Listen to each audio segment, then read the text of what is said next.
Entre l'ennui de 16 heures et la passion de 20 heures, entre l'hermétisme prudent de Deschamps et le déséquilibre flagrant de Sampaoli, on a eu une journée de Coupe du Monde asymétrique.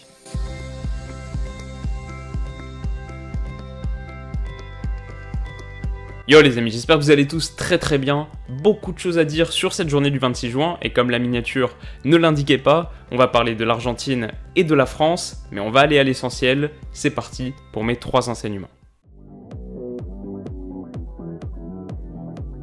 Une chose à dire d'abord, c'est félicitations aux Nigérians. Moi j'étais très content de la qualif de l'Argentine hier, mais j'avais un peu le cœur brisé pour eux quand même.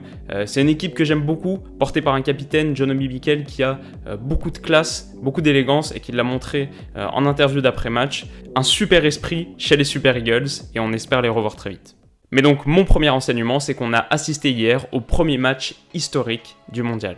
Et il faut dire que le contexte était spectaculaire avec ce groupe argentin totalement à la dérive, mais porté par une ambiance extraordinaire et on a vu ce que c'était un vrai pays de foot. Avec un Messi qui dispute sûrement sa dernière Coupe du Monde et qui n'a jamais rien gagné avec l'Albi Céleste à part une médaille aux Jeux Olympiques de 2008. Et enfin avec cette ultime cartouche, ce centre de la dernière chance d'un joueur qui ne sait pas centrer, Mercado, et qui trouve le pied droit d'un défenseur gaucher, Rojo, à quelques secondes de la fin. C'est un scénario fou, absolument fou, qui ne nous fera pas oublier que cette Argentine est friable, qu'on la voit pas forcément aller très loin, mais quelle émotion fantastique. On va redescendre un peu maintenant parce qu'on parle de l'autre match, celui qui était censé à l'origine plus nous intéresser peut-être, mais qui au final nous a tous fait somnoler au moins quelques minutes, ce 0-0 diabolique de l'équipe de France contre le Danemark. Et alors j'ai appelé cet enseignement « l'attente continue », en référence on va dire à la suspension de mon jugement. Et ce que j'entends par là, c'est qu'on a bien compris qu'on n'allait pas voir l'équipe de France scintillante dont on est beaucoup à rêver,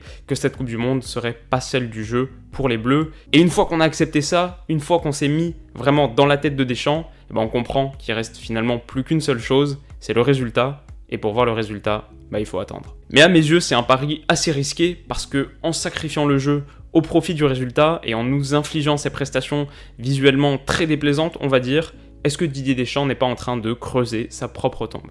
Parce que personnellement, il n'y a qu'une seule condition qui me ferait accepter toutes ces purges, un seul résultat possible, c'est la victoire finale.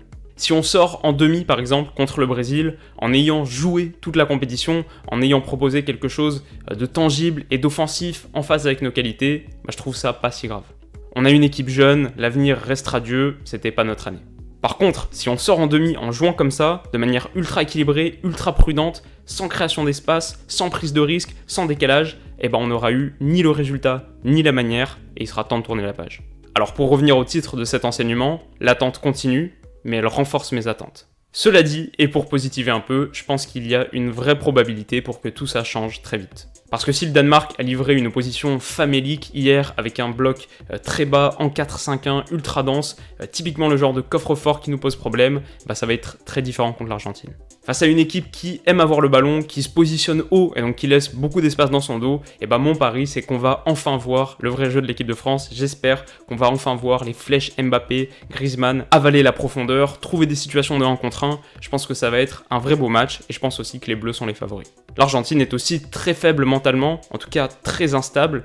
On a vu hier soir que le but de Messi a agi un peu comme un antidépresseur, les a libérés avec de l'euphorie, mais l'égalisation de Moses a été un crash dévastateur qui a vu l'Albi Céleste déjouer totalement, broyer du noir. On était beaucoup plus proche du 2-1 pour le Nigeria par séquence. Contre la France, pour peu que les attaquants soient réalistes, ça pourrait tout aussi bien tourner à la boucherie. En tout cas, voilà, forcément, j'ai hâte de voir ce match. Et même si la France est éliminée, ce qui me consolerait un peu, c'est qu'on aurait de bonnes chances d'assister à un quart de finale Argentine contre Portugal, qui serait ô combien symbolique. On parlait de moments historiques de la Coupe du Monde tout à l'heure en intro. Là, on serait servi. Ok, on passe au top, et au premier rang, j'ai voulu distinguer évidemment Messi. Son but est magnifique et techniquement très compliqué. Sa faculté à accélérer à partir d'un contrôle du genou, c'est juste hors de ce monde. Au niveau du symbole, je trouve ça génial qu'il montre la voie à son Argentine, mais grâce à un but que seul un joueur de sa trempe peut mettre, c'est quand même plus stylé qu'un penalty, et il expédie aussi un coup franc sur le montant. Ensuite, une petite mention pour Banega, pas utilisé contre l'Islande et la Croatie, et qui a montré qu'il pouvait être un relais précieux, et plus encore, un créateur. Liant la défense et l'attaque, il a été presque le seul à pouvoir trouver Messi dans les bonnes conditions, permettant donc à la Pulga de ne pas avoir à décrocher constamment pour influer sur le jeu, ce qui est très positif pour l'Argentine. Et donc s'il y a un point à cibler pour les Bleus dans l'aspect défensif, c'est sûrement cette liaison Banega-Messi. Et puis en parlant de la France, cette performance abyssale a retrouvé un peu de couleur avec l'entrée en jeu de Nabil Fekir, qui n'a pas été décisif, mais qui a montré qu'il pouvait vraiment apporter quelque chose aux Bleus. Est-ce que vous voulez le voir titulaire? Moi le cœur me dit oui, mais la raison me dit que ses qualités sont peut-être mieux exploitées en fin de match, et pour apporter un contraste qui peut être décisif, peut-être juste le faire entrer plus tôt. Les flops maintenant, et sans surprise, Mascherano. La dernière fois, souvenez-vous, je vous parlais de mon pote qui me disait qu'il avait sacrément mal vieilli. On a encore regardé le match ensemble hier et l'impression a pas changé. Il est absolument catastrophique, et le mot est faible. Dans tous les mauvais coups hier soir, dont le penalty offert sur un plateau, c'est un danger absolu pour l'Argentine. Mal à l'aise avec le ballon dans les pieds, je verrais bien un petit pressing de la France sur lui pour partir dans son dos, il y a une idée à creuser. Ensuite, sans conviction très particulière, mais le positionnement de Lemar m'a semblé étrange, très au cœur du jeu, trop proche de Griezmann, il n'a rien créé et n'a pas marqué de points. Enfin, le plus grand flop de cette journée, malheureusement pour eux, c'est évidemment les supporters de l'équipe de France qui ont fait le déplacement au Loujniki pour assister à cette purge, une grosse pensée pour eux, on espère qu'ils en auront profité pour visiter Moscou. Voilà les amis, c'est tout pour aujourd'hui, un format un peu plus court que d'habitude, mais j'espère que ça vous aura plu aussi. On se dit à très vite, bisous.